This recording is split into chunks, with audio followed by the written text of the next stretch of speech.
जय हिंद दोस्तों, मैं डॉक्टर आशुतोष त्रिपाठी अपने YouTube चैनल टुडे ज्योग्राफी में आपका स्वागत करता हूं। आज मैं टेस्ट सीरीज 4 लेके आया हूं, जिसके अंतर्गत हम भारत के अपोहा तंत्र से संबंधित बहुविकल्पिक MCQ प्रश्नों को करेंगे कि कौन सी नदी कहाँ निकलती, कौन किसकी सहायक नदी है, किस नदी पे कौन सी परियोजना या बांध है, किस नदी पे द्वीप है, कौन सी भ्रंश घाटी से होके बनती है, कौन डेल्टा बनाती है, कौन अरब सागर में गिरती है या कौन बंगाल की खाड़ी में गिरती है, कौन हिमालय से पुरानी नदी है, पूर्ववर्तित जिसे कहते हैं। इन सभी तरह के प्रश्नों का हल हम इस वीडियो में करेंगे। इस वीडियो को देखने के पश्चात आप भारत के अपोहा तंत्र से संबंधित जितने भी प्रश्न हो सकते हैं वो अधिकांशता करने में सफल होंगे। वीडियो देखने से पहले आपसे आग्रह है, वीडियो को लाइक करें, शेयर करें, सब्सक्राइब करें। आइए प्रश्न हल करते हैं। पहला प्रश्न, बांग्लादेश में प्रवेश करने के बाद गंगा नदी को निम्नलिखित किस नाम से जाना जाता है? ठीक है, तो देखिए गंगा नदी तो ये जब भागीरथी और अलकनंदा आपस में मिलती तब बनती। भागीरथी प्लस अलकनंदा ये दोनों कहां मिलते हैं आपस में? देवप्रयाग में। ठीक है, दो तीन इंपॉर्टेंट चीजें, इसकी जो कुल लंबाई है 25 किलोमीटर गंगा नदी की, और ये भारत के सबसे बड़ा अपोहा तंत्र बनाती है। साथ ही साथ 2008 में इसको राष्ट्रीय नदी का दर्जा भी दिया गया था, याद रखिएगा, राष्ट्रीय नदी का दर्जा दिया गया था। तो अब ये बांग्लादेश में किस नाम से जानी जाती है? कि भारत में तो ये गंगा नदी के नाम से जानी जाती है।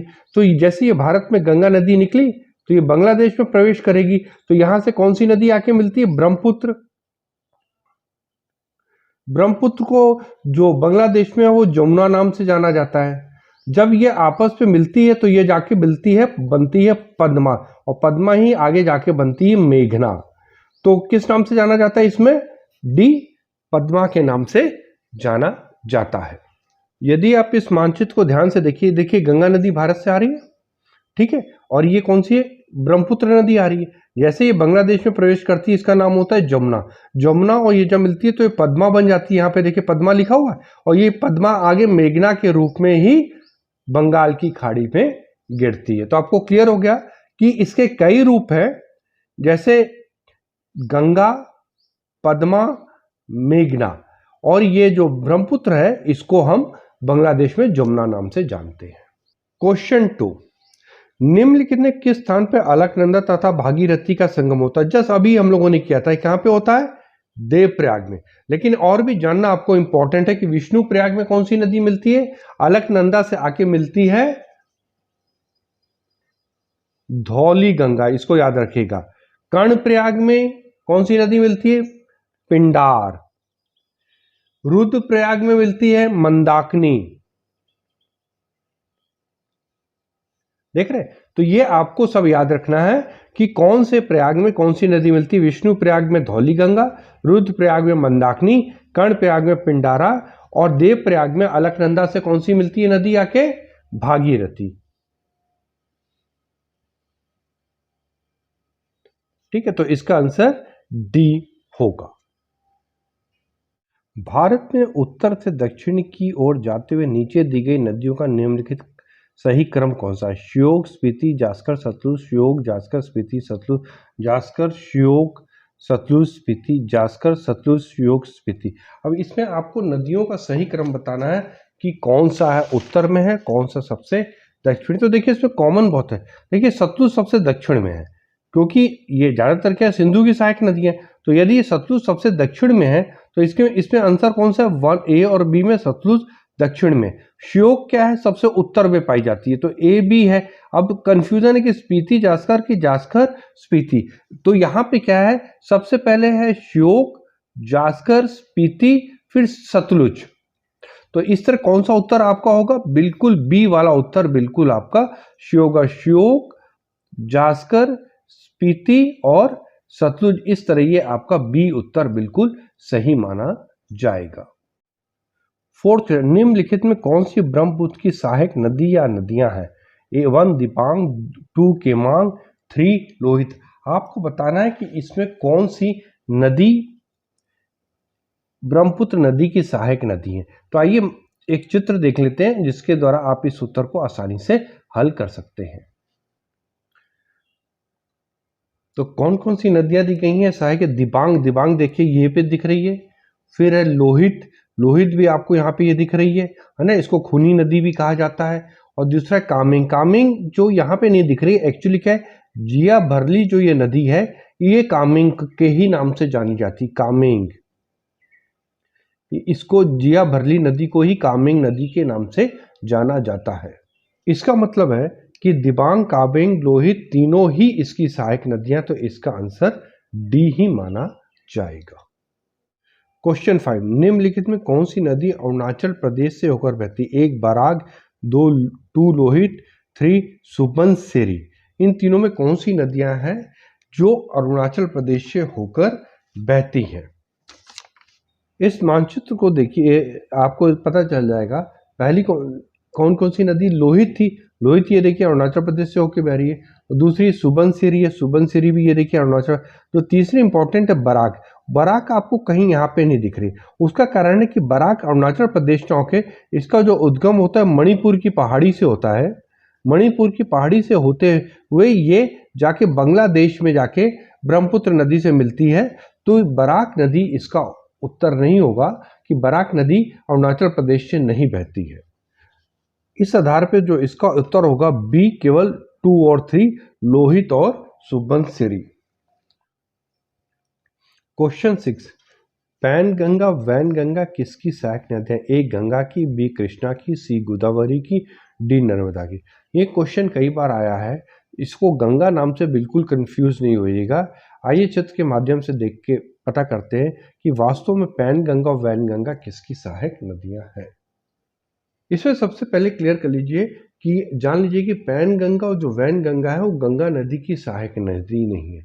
अब ये किसकी सहायक नदी है? तो हम, क्योंकि बाकी तीनों इंपॉर्टेंट नदियां कृष्णा, गोदावरी, नर्मदा दक्षिण भारत की थी, तो हम पहले तीनों इन नदियों को ढूंढते हैं कि कहाँ कहाँ पैनगंगा और वैनगंगा है। देखिए पैनगंगा यहाँ पे लिखा हुआ है, देख रहे हैं आपको, और वैनगंगा यहाँ पे है। तो इसका मतलब ये जो पैनगंगा और वैनगंगा किसकी सहायक नदी है? ये कौन सी नदी हमको दिख रही है? ये हमको गोदावरी की सहायक नदी दिख रही है। तो गोदावरी का महत्वपूर्ण क्या है? ये नासिक के त्रिवेंग स्थान से निकलती है। ये भारत की दूसरी सबसे बड़ी नदी है और इसकी जो लंबाई है 1465 किलोमीटर है, और इसको दक्षिण भारत की गंगा नदी भी कहते हैं। और क्या है, ये देखिए पैनगंगा और जो ये वर्धा, दो इंपॉर्टेंट रिवर है। ये जो वर्धा देख रहे हैं बेटा, और ये जो पैनगंगा, ये जो आपस में मिलती है, तो ये इसका नाम हो जाता है प्राणहिता। इसको बहुत अच्छी तरह आप याद रखिएगा। तो इसमें जो उत्तर होगा वो आपका सी, गोदावरी माना जाएगा। 7th क्वेश्चन, निम्नलिखित नदियों में कौन कृष्णा नदी की सहायक नहीं है? पंचगंगा, घटप्रभा, दूधगंगा और प्राणहिता। अभी मैंने आपको बताया था, यदि पिछले प्रश्न में ध्यान देंगे तो तुरंत आप पकड़ लेंगे कौन सी इसका उत्तर नहीं होगा। इसका उत्तर होगा प्राणहिता। क्यों? प्राणहिता नदी किससे बनी है? ये पैनगंगा प्लस वर्धा की संयुक्त धारा है और ये गोदावरी की सहायक नदी है, जबकि पंचगंगा, घटप्रभा, दूधगंगा कृष्णा नदी की सहायक नदियां हैं। निम्न कौन सा तथ्य कृष्णा नदी के संदर्भ में सत्य नहीं है? ये दक्षिण भारत की दूसरी सबसे लंबी नदी है। इसका उद्गम ब्रह्मगिरी की पहाड़ियों से होता है। शिव समुद्रम जलप्रपात इसी नदी पर स्थित है और हेमावती और लोकापावनी इसकी सहायक नदियां हैं। तो हमें देखना है कि कौन सी चीज ये कृष्णा नदी के संदर्भ में बिल्कुल सही है। ये दक्षिण भारत की दूसरी सबसे लंबी नदी है, बिल्कुल सही है। इसकी जो लंबाई है 1402 किलोमीटर, और दक्षिण भारत की सबसे लंबाई मैंने बताया था गोदावरी जो 1465। इसका उद्गम ब्रह्मगिरी में है, तो इसका उद्गम नहीं है। ये उत्तर गलत है। क्यों? क्यों? जो कृष्णा नदी है उसका जो उद्गम है वो महाबालेश्वर पे है। ठीक है, महाबालेश्वर पे है। अब तो प्रश्न उठता है कि फिर किस नदी का ब्रह्मगिरी पे होगा कि पहाड़ियों पे? तो जो ब्रह्मगिरी की पहाड़ियों पे है, कौन सी नदी उत्पन्न होती, उद्गम है, उसका नाम है कावेरी। ब्रह्मगिरी की पहाड़ियों में कावेरी होती है और जो कृष्णा नदी का उद्गम है वो महाबालेश्वर पे स्थित है। शिव समुद्रम जलप्रपात इसी नदी पर स्थित है, ये बिल्कुल ठीक है। हेमावती और लोका पावनी इसकी सहायक नदियां, ये भी ऑप्शन बिल्कुल सही है। तो इसका मतलब है इसका 8वां ऑप्शन गलत है कि इसका उद्गम ब्रह्मगिरी में नहीं होके महाबालेश्वर में और ब्रह्मगिरी में कावेरी नदी का उद्गम स्थल है।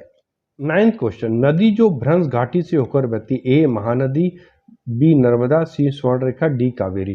तो इसमें जो उत्तर है उसका जो सही उत्तर होगा नर्मदा। जो भ्रंश घाटी क्या होती है, ये होती है तनाव के कारण उत्पन्न होते हैं, तनाव मूलक बल के कारण उत्पन्न होते हैं। जैसे हम इसको कह सकते हैं कि तनाव मूलक भू संचलन की तीव्रता के कारण भूपटल की शैलो चट्टानों में से एक तल के सारे स्थानांतरण से उत्पन्न दरार, जो दरार होती हैं ये इस तरह की, उससे इसी को भ्रंश का कहते हैं। और नर्मदा के बारे में जान लीजिए, नर्मदा जो उत्पत्ति है वो अमरकंटक से है और इसकी जो कुल जो लंबाई है 13-12 किलोमीटर है। और जो नर्मदा नदी जो एक्चुअली फेमस है वो जबलपुर के पास भेड़ा घाट के लिए है। भेड़ा घाट के लिए यहीं पे धुआंधार जलप्रपात का भी निर्माण हुआ है। तो आप इसके बारे में जानिए कि भारत की एकमात्र नदी है। इसके अलावा ताप्ती नदी को भी माना जाता है कि जो भ्रंश घाटी से बहती है। तो लेकिन इस उत्तर में एकमात्र जो नदी है बी नर्मदा, जो भ्रंश घाटी से होकर बहती है। 10वां प्रश्न, निम्नलिखित में कौन सी नदी पूर्ववर्तित नदी का उदाहरण नहीं है? पूर्ववर्तित मतलब हिमालय के पार से आती हो, समझ रहे? जैसे हिमालय है उसके पार से आती है, तो कौन सी नदी हो सकती? नहीं है पूछा। ए सिंधु, बी ब्रह्मपुत्र, सी झेलम, डी सतलुज। तो हम लोग जानते हैं कि जो सिंधु है वो मानसरोवर कैलाश पर्वत से इधर से सिंधु निकलती है और इधर से सांगपो के नाम से ब्रह्मपुत्र निकलती है। तो ये दोनों तो होती है। फिर डी भी, सतलुज भी हिमालय के उस पार से आती है। तो इसका उत्तर केवल सी होगा कि झेलम है नदी इकलौती नदी है जो हिमालय के उस पार से नहीं निकलती। और ये निकलती कहां से है? ये पीर पंजाल के वेरीनाग के निकट शेषनाग झील से निकलती। याद रखिएगा, ये जो झेलम है शेषनाग झील से होके निकलती है और इसी पे जम्मू कश्मीर में तुलबुल और उरी परियोजनाएं इसी झेलम नदी पर बनी हुई है। अमरकंटक पठार से कौन सी नदी नहीं निकलती? ये बड़ा इंपॉर्टेंट प्रश्न है और इसको कई बार आपको कई जगह पूछा गया है कि कौन सी नदी कहाँ से निकलती है। तो आपको याद रखना है कि अमरकंटक पहाड़ से कौन सी नदी नहीं निकलती। ए सोन, बी नर्मदा, सी महानदी और डी गोदावरी। तो इसका उत्तर कौन सा होगा बिल्कुल सही? तो देखिए, मान लीजिए अमरकंटक पहाड़ है ना, तो इसमें क्या है कि कौन सी ऐसी नदी जो नहीं निकलती। तो जान लीजिए कि सोन नदी इधर उत्तर की तरफ चली जाती है, नर्मदा नदी इधर पश्चिम की तरफ चली आती है और जो महानदी है इधर पूर्व की चली आती है। तो इसका उत्तर कौन सा सही होगा बिल्कुल बताइए। 11th क्वेश्चन का उत्तर डी गोदावरी बिल्कुल सही है, जो अमरकंटक से नहीं निकलती। तो अभी मैंने बताया था थोड़ी देर पहले कि गोदावरी कहाँ से निकलती है।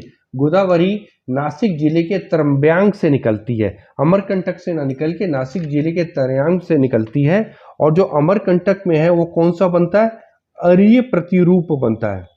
अरीय प्रतिरूप का मतलब है जब एक ऊपर केंद्रीय उच्च भूमि से नदियां उसकी चारों दिशा की तरफ निकलती हैं तो अरीय प्रतिरूप का निर्माण होता है। तो इसका आंसर डी गोदावरी बिल्कुल सही होगा। 12वां क्वेश्चन, सिंधु की नींव में कौन सी सहायक नदी पीर पंजाल से नहीं निकलती? ए सतलुज, बी रावी, सी झेलम, डी चना। तो पहले देख लेते हैं कौन नदी कहाँ से निकलती है। जो सतलुज नदी है वो पूर्ववर्तित नदी है, ये कहाँ से निकलती है? तिब्बत के राक्षस ताल से निकलती है। जो बी है रावी नदी, ये हिमाचल प्रदेश के महान हिमालय के रोहतांग दर्रे के पास से निकलती है। जो सी है ये वेरीनाग, पीर पंजाल की वेरीनाग के शेषनाग झील से निकलती है। तो इसका मतलब सी उत्तर बिल्कुल सही है। जो चेनाब रिवर है ये जान लीजिएगा कि सिंधु की सबसे बड़ी सहायक नदी है।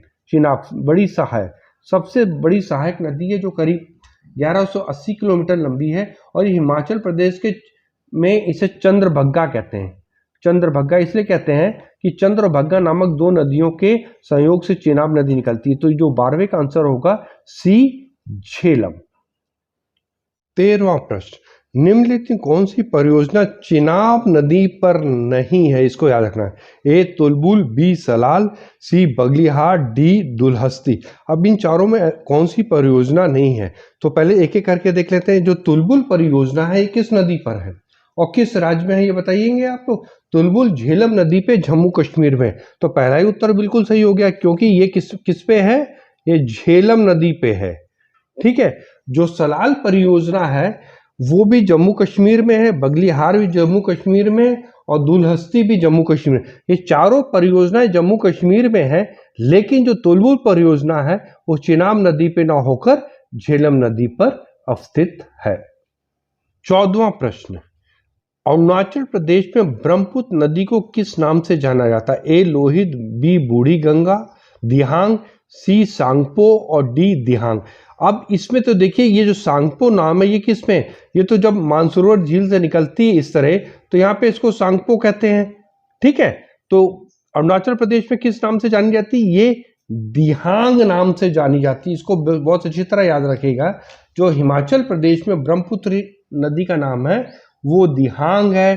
सियांग भी करके इसको कहते हैं, सियांग भी नाम से इसको जानी जाती है।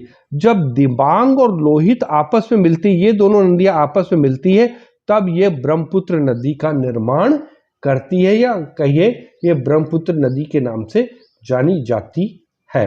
और बांग्लादेश में जो ब्रह्मपुत्र नदी है उसको जमुना के नाम से जानते हैं, जो हमने पिछले प्रश्न में कर चुका है। तो इसके अनुसार ये उत्तर क्या होगा? डी दिहांग।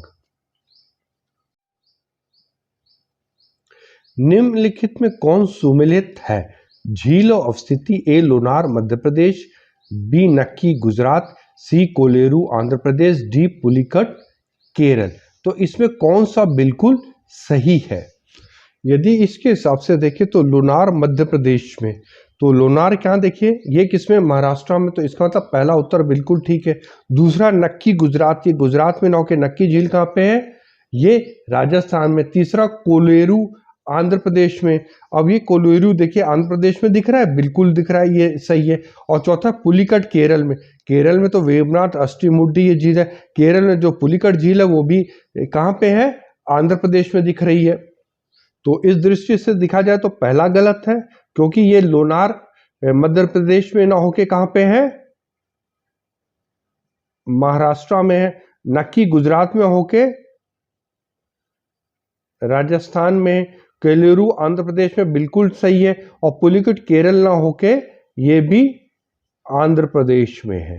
तो ये बिल्कुल क्लियर हो गया आपको कि कौन किस राज्य में है। तो इसका मतलब सी उत्तर इसका बिल्कुल सही है। क्वेश्चन 16, गोविंद सागर जलाशय किस नदी पर निर्मित है? ए रिहन नदी, बी चंबल नदी, सी सतलज नदी, डी व्यास नदी। ये कहाँ पे निर्मित है? सी सतलज नदी में, और ये है हिमाचल प्रदेश में निर्मित। याद रखिएगा, हिमाचल प्रदेश में ये जलाशय है जो सतलज नदी पर भाखड़ा नंगल डैम के पीछे बनाया गया है। तो इसका उत्तर सी सतलज नदी। 17वां प्रश्न, निम्न कौन सुमेलित नहीं है? इसको ध्यान रखिएगा। सहायक नदी, मुख्य नदी। कोयना, गोदावरी, रिहन, सोन, दामोदर, गंगा, राप्ती, घाघरा। तो इसमें कौन सा उत्तर सही नहीं है? इसमें एक कोयना सही नहीं है, क्योंकि कोयना किसकी सहायक नदी? गोदावरी की नहीं है, ये है कृष्णा नदी की सहायक है। और कृष्णा नदी की अन्य कौन सी प्रमुख सहायक नदियां हैं? जैसे भीमा है, मूसी है, मलप्रभा है, घटप्रभा है, तुंगभद्रा है। ये सब किसकी है? कृष्णा नदी की सहायक है। यदि हम गोदावरी की सहायक नदियों का नाम लेंगे तो उसमें है पूर्णा, वर्धा, मंजरा, पैनगंगा, वैनगंगा, प्राणहिता, इंद्रावती, सबरी। ये सब किसकी हैं? गोदावरी की सहायक है। तो इसमें ये उत्तर बिल्कुल गलत है। रिहन सोन पे ही है, दामोदर गंगा की सहायक है और राप्ती घाघरा नदी की सहायक है।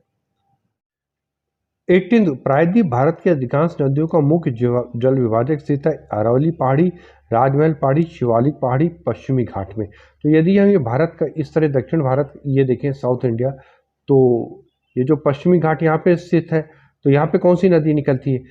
यहाँ पे आपकी निकलती है गोदावरी, कृष्णा। तो ये कौन सा है? दक्षिणी। और यहाँ पे दूसरी नदियाँ निकलती हैं जो अरब सागर में गिरती है। तो प्रमुख खाड़ी कौन सा हो गया जल विभाजन? आपका डी पश्चिमी घाट बिल्कुल सही उत्तर है। जो अरावली है वो यहाँ पे स्थित है। इस तरह यदि देखेंगे तो यहाँ पे ये प्रायद्वीप भारत का ना होके ये उत्तर पश्चिमी भारत का कह सकते हैं, क्योंकि यहाँ पे लूनी नदी आदि निकलती है और इधर दूसरी नदियां निकलते गिरती हैं। तो डी इसका उत्तर बिल्कुल सही होगा। 19th क्वेश्चन, निम्नलिखित नदियों कौन मानसरोवर के समीपवर्ती क्षेत्र से नहीं निकलती? ए सिंधु, बी सतलज, सी चेनाब, डी ब्रह्मपुत्र। यदि हिमालय इस तरह ले लिया जाए तो ये मानसरोवर तो हम लोग जानते हैं कि यहाँ से ये सिंधु निकल रही है, ठीक है। ये पूरा सांगपो जो बाद में ब्रह्मपुत्र नदी मिलती है, ये है सतलज। तो इसमें एक नदी है जो नहीं निकलती, वो है सी। ये कहां से निकलती है? ये बारालाचला दर्रा है, वहां से चंद्र प्लस भग्गा नामक दो नदियां निकलती है, जिनके आपस में मिलने से ये चेनाब नदी का मिलता है। तो 19 का उत्तर क्या होगा? सी चेनाब। निम्नलिखित में किस क्षेत्र की अफवाह प्रणाली अपकेंद्रीय अफवाह प्रणाली है? अपकेंद्रीय मतलब है कि एक ऊंचे भाग से चारों तरफ नदियां निकलती हैं। तो गंगा का मैदान ऊंचा, बघेलखंड, कर्नाटका, अरावली। तो इसका उत्तर क्या होगा? सी अरावली का पठार इसका उदाहरण है। क्वेश्चन 20, मयूराक्षी परियोजना किन राज्यों से संबंधित? उड़ीसा, मध्य प्रदेश, उत्तर प्रदेश, बिहार, झारखंड, पश्चिम बंगाल। इसका उत्तर डी होगा, झारखंड के मुर्शिदाबाद, वीरभूमि और बर्दवान को पानी मिलता है। और इसको कनाडा डैम भी कहते हैं। कनाडा डैम क्यों कहते हैं इसको? क्योंकि कनाडा सरकार की सहायता से बनाया गया था, इसलिए इसको कनाडा डैम भी कहा जाता है। प्रश्न 20, माता टीला बांध परियोजना किस नदी? ए बेतवा, बी चंबल, सी दामोदर और डी रिहंद पे। चंबल नदी पे गांधी सागर डैम बना हुआ है, दामोदर पे तिलैया, कुनार, मैथन, पंचेत आदि बांध बने हुए, रिहंद पे रिहंद बना है। तो बेतवा नदी पे बना है। बेतवा नदी पे कहाँ बना है? ये उत्तर प्रदेश के ललितपुर डिस्ट्रिक्ट पे बना हुआ है ये डैम, उत्तर प्रदेश के बेतवा नदी पे माता टीला डैम। 23rd प्रश्न, निम्नलिखित नदियों को उत्तर से दक्षिण से सतलज, रावी, झेलम, चिनाब। यदि हम इस तरह एक बना लें, ये कौन सा है? सिंधु नदी, ठीक है। क्योंकि सारी सहायक नदियां, तो सबसे पहले क्या आती है? झेलम आती है ना। उसके बाद चिनाब आके मिलती है इस पे, है ना। ये सिंधु की सबसे लंबी सहायक है। उसके बाद रावी है और फिर सतलज है, जो जहाँ मिलती पंचनाद कहलाती है। उसके बाद ये रावी है और ये सतलज है। तो यदि उत्तर से दक्षिण लगाएंगे तो सबसे पहले कौन सी नदी आपकी आती है? झेलम 3, फिर आती है आपकी चिनाब 4, फिर आती है रावी 2 और फिर आपका आता है सतलज 1। तो उत्तर क्या? 3, 4, 2, 1। तो कौन सा उत्तर सही है इसका? ये बी वाला उत्तर बिल्कुल सही है इसका। 24वां प्रश्न, जिसको हमने शुरू में किया था इसलिए मैंने इसको 24th में रखा है, ताकि आपको यह प्रश्न याद है कि नहीं। निम्न कौन सुमिलित है? स्थान और नदी। कर्ण प्रयाग में पिंडार, रुद्र में मंदाकिनी, विष्णु प्रयाग में धौलीगंगा, देव प्रयाग में अलकनंदा। तो आपको कौन कौन सा ये? कर्ण प्रयाग में पिंडार मिलती है, बिल्कुल सही है। रुद्र प्रयाग में मंदाकिनी मिलती है, बिल्कुल सही है। विष्णु प्रयाग में धौलीगंगा मिलती है, बिल्कुल। और देव प्रयाग में अलकनंदा। तो इसका मतलब है कि 24 का डी बिल्कुल उत्तर सही है। नागार्जुन सागर बांध किस नदी पे? ए कृष्णा नदी पे, बी कावेरी, सी नर्मदा, डी गोदावरी में। तो इसका उत्तर कौन सा होगा? ए कृष्णा नदी पे। ये एक्चुअली आंध्र प्रदेश के पलनाडु और जो तेलंगाना है, नालकोंडा उसका जो डिस्ट्रिक्ट है नालकोंडा, उसके मध्य ये नागार्जुन सागर डैम बना है और 1967 में इसको ओपन किया गया था। कावेरी नदी पे मैट्टूर डैम बना हुआ है, और जबकि नर्मदा नदी पे कौन कौन से बांध बने हुए बताइए आप? सरदार सरोवर बांध और नर्मदा सागर बांध। सरदार सरोवर कहाँ है? गुजरात में है। सरदार सरोवर गुजरात में है, जबकि नर्मदा नदी के ही नाम पे डैम है वो कहाँ पे बना हुआ है? वो मध्य प्रदेश में बना हुआ